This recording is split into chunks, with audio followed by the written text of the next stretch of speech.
Brooke, thank you so much for coming. Welcome to Montenegro. Thank you. Yeah, you are traveling the world, and is it your first time in Montenegro? Yes, I'm super excited because I've been to like 70 or 80 countries now, so it's very rare for me to find a new country that I really want to travel to. But when I was approached about the conference, this is the one reason why I said yes, because it was in Montenegro. Nice. What is your experience so far? So far, I flew 30 hours from South Africa yesterday. Oh, long way. Yeah, so when I got here, I actually passed out in the car, and I woke up as we were driving past Sveti Stefan. Yeah. So that was a nice point to wake up, and then I got to see some of the coastline as we were driving here. Got here a little bit later in the evening, had dinner, woke up this morning to this incredible view. So yeah, my experience so far has been limited, but I'm spending the next 2 weeks exploring.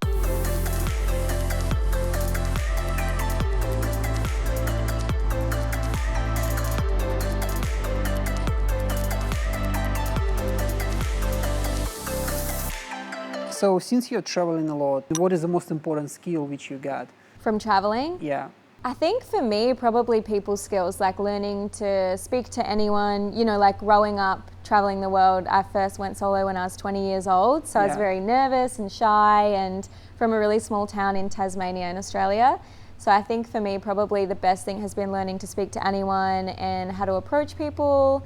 Having conversations with people where English is not their first language or they don't speak it at all, just learning how you can communicate with people like through body language or like small words that you can learn, and yeah, that's been really interesting. And that leads me to my next question. So being a professional traveler, how do you see how many languages people should know to travel the world?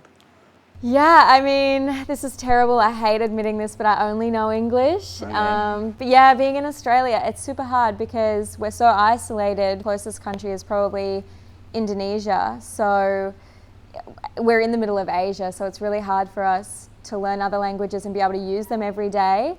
At school, I learned German and French, but I can only like speak a little bit to have a conversation when I'm in those countries. So I think language is like super overrated. Like I would love to learn other languages, but I don't think it's necessary to travel. Like people are very friendly and welcoming and happy to kind of have those conversations that are often broken, but yeah. You know, whenever we look at your Instagram profile or YouTube channel, definitely there is someone who's helping you on production and filming and shooting, you know, the images, etc. So how many people traveling with you, or how many people work in your team in general? Yeah, it's funny because I actually do most of it myself. Really? Yeah. Oh, yeah. that's So amazing. yeah, I actually last night at dinner with the other speakers, everyone was like, "Oh, who takes your photos?" And I was like, "No, I take a tripod." So Okay. yeah, I mean, I definitely will like bring family members or friends traveling if I can on some trips. But I like doing a lot of it by myself, so I find a lot of joy in that. And then I also like meeting different photographers or other bloggers and Instagrammers in different cities and hanging out with them and getting to know them, and you know, that way. How often do you collaborate with someone local when you travel? Do you have any plans to collaborate with someone here in Montenegro? No one's reached out to me in Montenegro. Usually I kind of wait and see if anyone cool is like, hey, like, do you want to go hiking? Just like last week I was hiking in Franschhoek with a South African photographer, and that was really fun. He took some great photos. So that's a cool way to get to know people as well who are also creative and they actually want to go out and spend hours shooting a sunset. But yeah, not so far in Montenegro. Oh, okay. We need to we need to search for Hit me someone up who with can some help guys, you. yeah. So definitely you're a creator, right? Because you create lots of content, you put it online. What do you see as the most important things in this process? For me, it's probably just going with the flow. Like even coming to Montenegro, I'm here at this hotel until Tuesday, and then I have a week and a half and I've literally booked nothing. And for me, when I book my travels, I will go online, I'll go on Pinterest, on Instagram, Google, and just see like what is out there and what I should explore. So for me, being creative is about not being restricted and confined and just kind of like taking it as it comes. And I think that's the best way to meet locals and get advice on like the best hikes. So I've been speaking to people about going north next week for some hiking.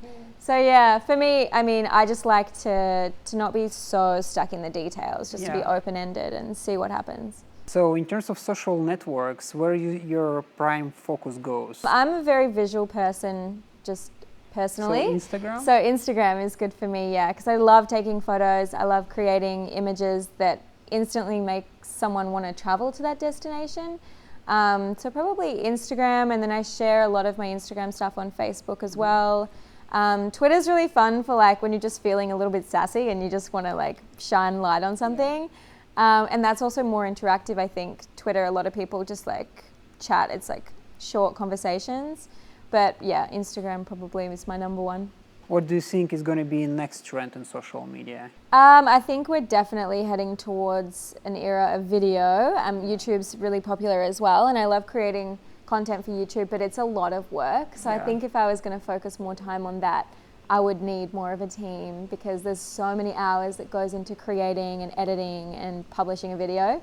But I definitely think what people are connecting with more is people's personalities, not necessarily the places they are or the brands that they're wearing. Like, people want to know those things, but they're connecting with social media influencers because of their personality. So I think video is a great way for you to show your personality. So it'd be interesting to see where that goes. And I don't know, have you heard about this new platform, TikTok? Yeah. That's becoming really popular. Yeah. Short videos. So I think maybe that's where we're going now. Yeah, it's something close to Instagram, but it's But works video. differently. Yeah, and it's focused on video. Yeah, I'm not on it, but I've heard about it. But I mean, then Vine came and left. So who really knows? You said once, life should be an escape from one reality to another. So what do you mean by that?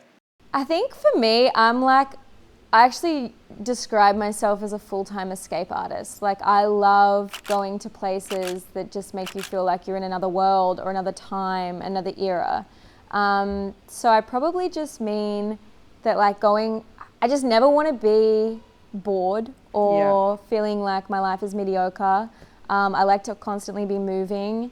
I like to learn new skills. You know, like the past few years I've gone to Paris every year in April to learn how to make a different pastry. I just like learning new things, and I think travel is like the best way to educate yourself in different ways. What is your biggest challenge? Probably the hardest thing about traveling full time is maintaining relationships. I definitely don't feel like I have a typical sense of a community, you know, like where you've got people around you that are constantly around you. I really miss that when I'm traveling, but that's probably why I've built this online community, because I'm constantly talking to people around the world, and a lot of my best friends that I meet up with in different places are people who have read my blog, and we've just had this like online kind of friendship for years, and then ended up hanging out when I'm there. When anyone asks you about your home, so what would be your home? Home is Tasmania. I think it always will feel like home. I definitely love traveling like this full time, and I want to live in different cities at different times of my life. But I grew up on the island of Tasmania, and it's pretty beautiful. It's probably, for me, it's the most beautiful place in the world because it's my home. And I do have a house there, my family's there, and I try and go back. At the moment, I'm away for like 4 months, and then I'll go back for a couple of weeks maybe. But yeah, I try and go back whenever I can, but it's hard because Australia is literally the furthest away from anything. Yeah, it takes a long time to fly to any other continents, right? Yeah, it's a long way and a different time zone, so it's crazy. What's going to be your next destination, or what is the destination you're excited about the most? So after Montenegro, I'm flying back to South Africa and doing a road trip up the Skeleton Coast in Namibia. So it's like 17 hours or something driving from Cape Town to the Skeleton Coast. But I'm going to do that, and I'm really excited for that. You do it yourself, alone? So I'm going with my boyfriend. Yeah, he's a new addition. He's South African. Oh. Yeah. Cool. So that will be fun. And I think as well, a situation like that where you're in the middle of nowhere and I can't change a tire on a car, since learned that recently when I popped a tire on a car. It'll be like that safety net of being with someone else, which will be nice. If there is no internet, so what would you do? I love when there's no internet. Oh, really? Yeah. Recently, on the same trip in Botswana, there was no internet for 6 days, and it was the best feeling because you just can't connect.